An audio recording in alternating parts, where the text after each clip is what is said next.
Satu Dave. How y'all doing? Oh, we got a lot of shit to talk about this week. I done went crazy. Well, it's been a crazy week, but it's been a really crazy cool week. But this one came back from Satisfaction. He was borrowing it since the last, well, not the last knife meetup, but the one before that, last AZ knife meetup. And I finally got this sucker back. This is the stock full tie one you've seen in Neve's Knives, and Lefty looked at this one too. Both of them did little quick videos on them. But anyway, I was rambling. So I hope everybody enjoyed Knives Live. Donate what you could and that sort of thing. Man, it sucks because I like to be more involved in that. Even Shane even asked me this year if I want to get more involved, and I just like, I actually have the time, man. I really wish so I just kind of tiptoed in there, you know, said hey when I could, that sort of thing. But if you guys were there, I wish I could have been there with you, but I got a chance to catch some of it. It seemed like a fun time, so hopefully that was good for all y'all. All right, so where are we gonna start this week? All right, so I got 2 to show you, 3, the kind of sort of the third. Well, let's just start there. Why not? All right, so I told y'all last week that I was probably gonna run down at the machine shop there. It ain't definite, shit can change, but from a business plan, we're trying to sort of move into more of, we're doing our focusing our time on our business, but wife's also in school too, so there's another factor involved in that. So I may end up staying there longer, but I ordered material. So for everybody who's complaining about prices of material, I just want to explain what I ordered and how much it cost, so you have an idea. Like, I know a lot of people are like, why the price is so high and that sort of thing. Okay, it comes all the way down to the bottom. So I ordered 1/4 inch thick, 2 inch wide, and I ordered 20 feet of that. It's about $10 a foot, or an inch, sorry. So it's about $2,000 worth of material. So I ordered that material. Basically, I've had a couple of people hit me up about scales for the Satu, and y'all know I've already made scales, and I've had people ask me about back spacers. This one doesn't have one in it, but I do make back spacers, and I have made them in the past. So if you definitely want one, let me know. Like $10 a square inch. You can look at this. This is probably about 6 inches. So that's just $60 in just material alone in this. Okay. Now, if I got to rent the spindle from the place that I work at, so they let me work on it, that sort of thing, they charge like $100 an hour. So how many hours is it going to take? I don't know. So you can see how the prices of these things go way up, way quick. I'm not trying to make money off these guys. I'm just really trying to break even, if nothing else. Like, just, I don't want to be out of pocket as far as that goes. So if you're interested in a scale, please let me know. I also have made 550 scales in the past. I might be able to make those, the ZT 550s, because I still have, I think the software, I think I got all the CAD I need to do that again. Might be able to do that again. What else have I done that people might want? I don't know. I don't know what else coming up. I'll probably do a few more different things, but while we're talking about titanium, y'all know I'm just a sucker for titanium frame locks. Like, I seen MC's video today. He was talking about we need more besides titanium frame locks. I'm like, man, I'm locked in, dude. That's my zone right there. But I know a lot of people are sick of this shit. But it's just me. That's my comfort zone. But y'all know I've had this Eclipse for quite some time. When I went ahead, my buddy Aaron's pretty good about seeing drops and stuff, and he saw the drop for that titanium to make it a full tie. So I got the working finish full tie with that texture like a regular scale. So it almost looks the same as like a gray G10 scale, but the feel is completely different. And I mean, I don't like the fact that it's pocketed on the inside. So, you know, I'm just stupid that way. I like the full weights, but the feel of this knife is way better now being full tie. And so I kind of figured that, you know, I got a few more Hinders. I got one XM18 and I got 2 more 24s. I might make scales for those because I can, kind of thing, and just see how I feel about them. And if they come out good, somebody had asked me about a 24 scale a while back. It's been probably 6 months ago or better. I'm gonna try, dude. I'm gonna try to make 24 scales because I really think mine would look better with, or feel better with 24 scales. I think I like it better that way, personally. So like, I don't know if y'all, if you don't, you should go watch Steve's video about all his striders he's dropped. He dropped one a couple weeks ago about CRK. Now the next one he did was his strider collection. And I'm probably gonna do somewhat of a like manufacturer's collection kind of thing of what I'm at, because I got quite a few of Bedfords, quite a few DSKs and that sort of thing. I might go through and kind of like, because those aren't as common as some of the other knives. But anyway, so like the SMF that I got left is this aluminum scale one, and I like this one way better than the G10 Lego I had in the past. And I know now they got all different kinds of different finishes and textures and materials and all the other stuff. But honestly, the Strider that I like best so far is this J2. And the only complaint I have about this J2 after I fixed the stop pin was it's a little slick. Just the edge of this is a little slick. So I may end up just refinishing the outside of the scales. I may leave the inside as is, like maybe bolt them together and just blast them or something. I don't know. But that's my only complaint on the J2. Other than that, I like the size. I like the knife. It's a nice high flat ground. It's flat, but it's way super high, so it actually does a lot of cool work. It's kind of a weird grip angle, but you adapt. You know, it's like all knives. Like, if you ever had any sniper blade works, they're kind of the same way. Like, you look at it and you're like, it's just weird. But then you get it in your hand, you start using it, and you're just like, oh, it's just a knife, man. Like, you figure out how to make it work. You know, and then like the Spartan Harsey folder, I think I finally figured out what is the deciding factor of what this is not like higher up on my priority list to be carrying it. I think for me, it's the detent. And I think it does have a detent. I ain't saying it doesn't. It's just not as strong as I want. And I may play with that. I don't know. You know, it depends on how much time I've left in the machine shop, that sort of thing. But I might try to put a bigger detent in it, and I might try to enlarge this hole. You know, I've seen people do stuff with like Dremels and that sort of thing. And like, if you're comfortable doing that, that's all good, man. But I'm a machinist. I want precision. I don't want to guess by grinding something with a hand if I'm getting the right size or not. I can dial that shit into tenths at the shop. Like, I ain't playing around with the grinder. That's just me personally. Like, I ain't telling you to do whatever you want to do, you know? Just from my background, I can't hack into something like that when I can make it precision. If I have access to the tools and that sort of thing. And, you know, even if I do stop at the machine shop, there's a possibility I might buy some equipment and do some stuff around the house. I kind of want to get into more of that scale making, mod, and that sort of thing. Like, my buddy Rodney at Knifetastic does a lot of that.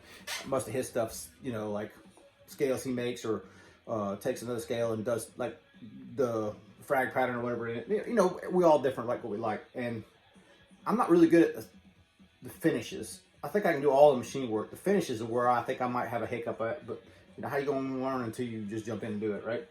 All right, so I showed the scale for that Eclipse. I'm gonna send that Eclipse, that Harsey folder, I don't know what else. I'm gonna send it all to my buddy Aaron. He sent me a knife to check out, but I literally just got it last night. I'll talk about it next week. We'll just do that next week. I got too much other stuff to talk about right now. Yeah, so last week I had talked to you about I joined Facebook, and if y'all didn't know, I'm at Satu Dave at Facebook too. And the main reason I joined is because I seen this knife right here. And this one is one that well, I should show it to you first. This is the Skype Rogue Shark 2.5. So I don't know if you can see it good. SEK is Pete's Skype custom knives. I bought one of Pete's very first versions of this. It was definitely one of the first 20. It was on phosphor bronze, and then he offered it on either or. And the one that I had was thumb stud. So these, both these are titanium, but these titanium pocket clip screws are the exact same screw that was for the thumb stud. It was really cool. You could reverse it, and same, it still is like this pivot and this back spacer back here. These bolts, they're exactly the same. So if you wear out your pivot, you can take this out and put it here, vice versa. When they were phosphor bronze, it was awesome because everything works everywhere. But now, you know, you got bearings, so it's a little different. But it is what it is, right? I'm nothing against the design. I still like the design a ton. And if y'all have never seen one of these before, it's because Pete quit making them. I don't know. And I talked to him. Anyway, I got one of his first 20, like right at the beginning. If you follow knives that long, Skelton dropped a video on it, and about the same time he was dropping a video on it, Pete had already been, you know, advertising he's taking pre-orders, and I was right on there, one of the first couple of people that dropped it. And then I got another one for him at a blade show, which I think was his first blade show, so I don't know what year it was. And both of those had to get sold in the past, pay for medical bills, whatever. You know, like, life happens, man. Like, I'm super glad to have the collection I have right now, but it ain't always been that way. So I get it, man. We got financial up and downs. It's the cycle of life, right? When you're up cycle, try to help the people that are down. When you're on down cycle, just try to keep going, man. That's just how it rolls. But anyway, so this one popped up on Facebook. It's really the only reason I joined Facebook, because I messaged the dude on my wife's account, and nobody knew who the hell she was.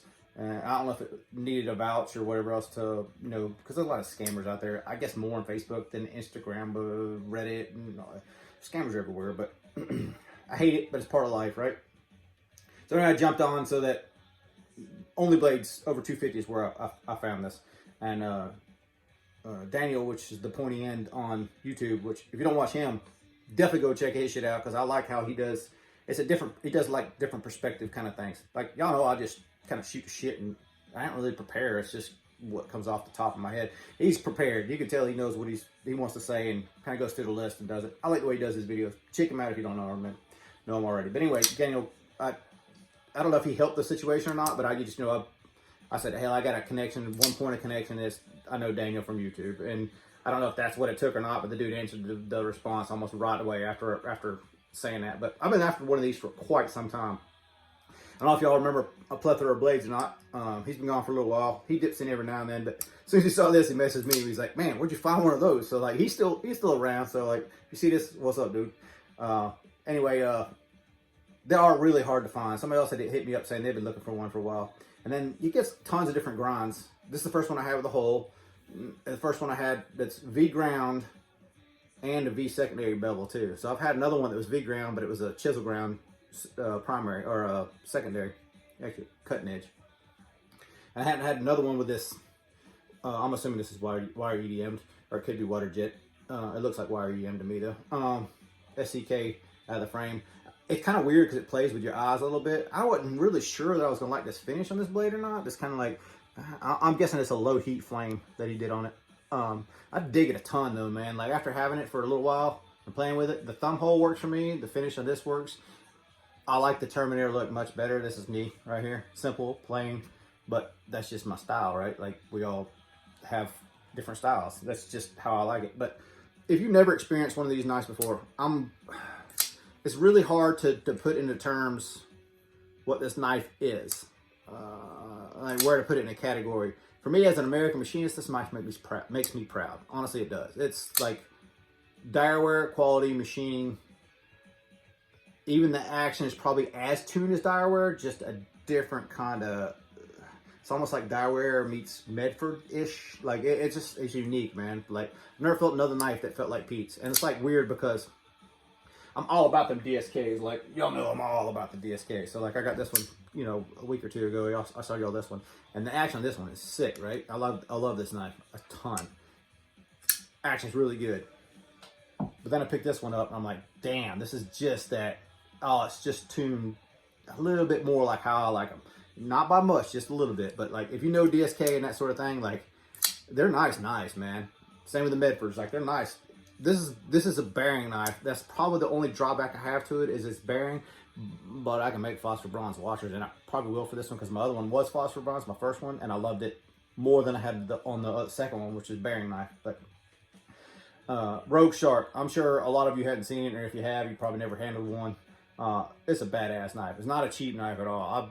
I spent a ton on this, and you know, it's one that I really wanted to have back in the collection. This was never leaving, never. This is staying forever. I'm not doing nothing to it. You know, immediately as soon as I got it, I messaged Pete, hey man, I finally found another one of yours. So he was like, yeah, that's cool, man. Like when he was first kind of starting, he was asking me about questions of equipment and that sort of thing because he knew I had a machinist background. He doesn't have a machinist background, but dude, if you didn't know when you looked at his work, you would think he was a machinist. Like he's good, dude. He's got the eye for detail and executes everything well.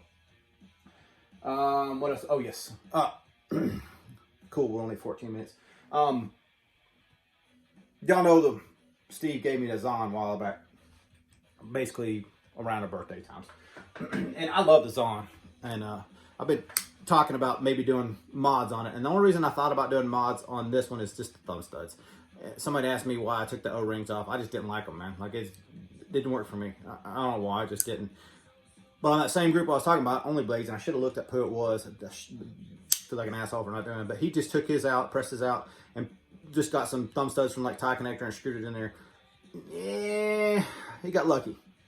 He got lucky because it's the right diameter, because this is the stop pin as well as the thumb stud. It's not just a thumb stud, it's a stop pin, right? So once again, I'm more precision minded because of my background. So I got to do something different, but I did get a bunch of different thumb studs to kind of start looking at the ideas and thinking about doing what I'm going to do, but I'm not sure what's going to happen yet. But I think the thumb stud is going to have to change, and you can look from here, and it's like it's about the same width as the frame, and I'd like for them to come out just a little more to give a little bit better access, especially on this backside. This finger flicks just really hard to get to. But, you know, I never know what I'm going to end up with. You know, I do weird shit all the time. I think this little glass breaker will probably go bye-bye too. I know it's sacrilegious, you know, CRK guys talking about modern CRK, and that same Daniel in the pointy end did a video about when you buy up too high and end up making it user, how much money you lose on them. Hang on. Because this wasn't really the one I was going to go after. I'm not going to lie. But Steve posted this. I didn't even know he was even selling it. But he posted it on that Only Blades Over 250. And before I even show it to you, let me preempt it. I can't leave shit alone. Okay? Y'all watch any length of time. Cars, motorcycles, guns, houses. I can't leave shit alone, man. It's a problem, man. I just gotta fuck with shit. So, some of the hardware was gold. Ain't gold no more. The thumb stud that was in it is now gone. But I got this Sebenza from Steve. So, yes, I already took the thumb stud out. That's just a tie connector one. It's temporarily, because it's only one-sided right now.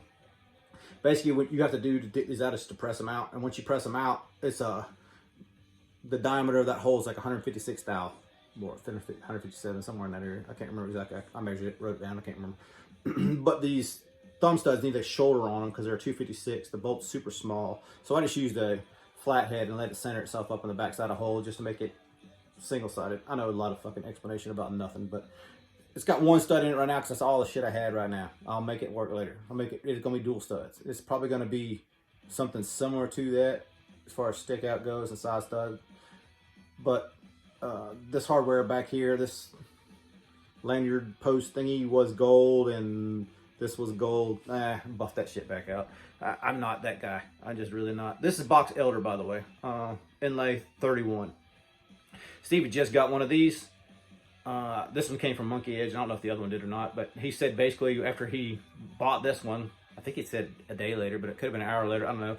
Shortly thereafter buying this one, before he even received it, he found the one he wanted, which was the same configuration, just Damascus blade. And I do like the look of the Damascus blade. I'm not going to say I don't. I definitely do. But that's kind of the next level up. I think that's like, you're full on Sebenza guy. You're not going to change shit about it. Like, I can't leave nothing alone. If I did anything, I'd just acid etch the blade on this one and then rock and roll with that. Acid etch, stone wash it.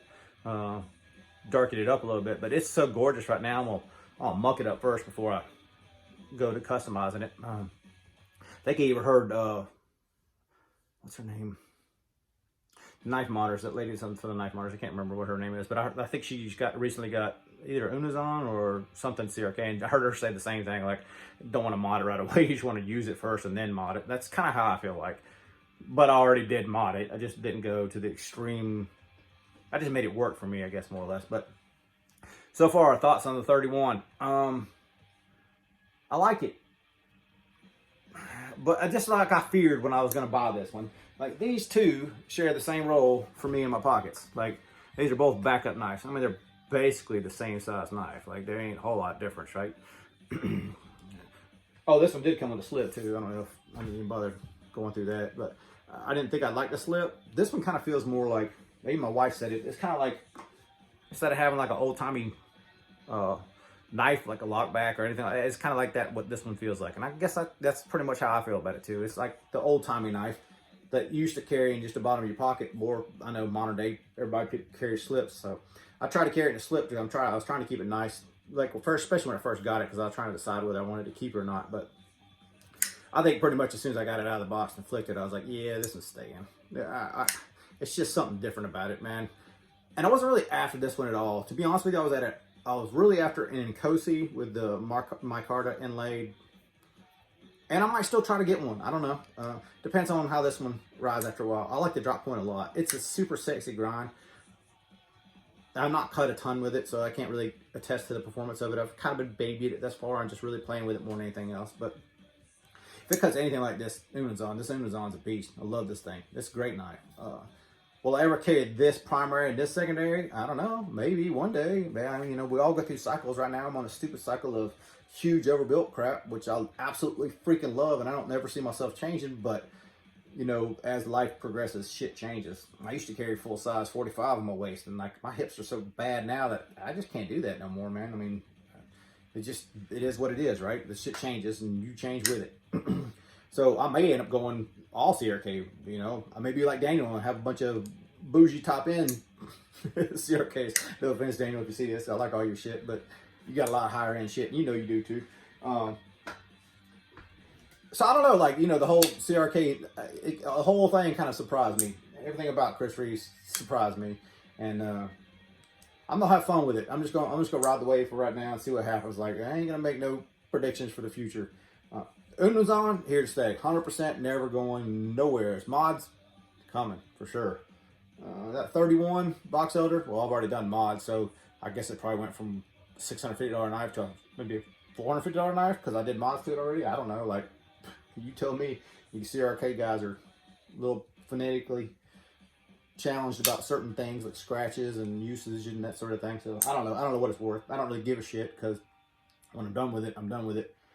I guess that's another thing too. Like, man, I hate to keep yelling at the pointy ends about his videos, but he's just thought provoking for me because like he approaches stuff differently. And so like he did a video of like how certain knives lose value and stuff. I don't look at like I've never really looked at knives like want to make sure I get my money back out of it. I always looked at knives like if I get $150 worth of use out of it and I lose $150, that's breaking even. Like I've taken a bath on some of the knives. Like in the past, I bought a Kirby Lambert Justice, and I think I paid $1,100, $1,200 for that knife, and I ended up selling it for like $700 because nobody's interested in it. And I would give $1,200 in a minute for it again right now, like just with it as in a bad spot, need the money. But it's a very niche market for who likes that and higher end knife. So once you get up there, you're dealing with a whole different clientele. But anyway, the purpose of me talking about it is like, you know, like Medfords. So I didn't buy either one of these new, but you know, I don't know what this thing goes for new. I know what I paid for it, which wasn't that much compared to like even the Marauder. Like both of these I bought. I think both of these I got from Chuck Nunface, if I'm not mistaken. But you know, I don't know. He usually doesn't buy new either. But if you bought these new, they're probably getting pretty close to $1,000. You know, pretty high up there anyhow. And I didn't pay nearly that for either one of them. So there is advantages from buying when somebody else is taking a hit initially. Actually, most of my knives I buy on the secondary. I seem to have better luck finding what I want on the secondary than do new. And quite honestly, I kind of like my shit beat up a little bit anyhow. So like that 31 and that Unno's on, I'm putting all the marks and scratches in them because they're pretty much brand new. I mean, I'm the second owner, but I'm really the first one who's used them in both cases. I think I'm just rambling at this point, man, and we're 23 minutes in. So let me just do this. If there's something, like, let's just start with Sawtooth scales. If you guys own a G10 Sawtooth and you'd like to see either a backspacer or a scale, please let me know. And we'll try to figure out how much they're going to cost, and I'll try to start figuring out how many I'm going to make. Once I'm done making them on this run, I ain't guarantee I'm ever going to be able to make them again. Like, it might be a one and done thing. Like, I got an opportunity. I think they said the material might take up to 2 weeks to get. And that's going to give me basically 4 or 5 weeks to get all this shit through the shop, everything I want to do. So I got to get, you know, the program set up how I want it, and get the material the right thickness, and, you know, all the stuff about processing it through.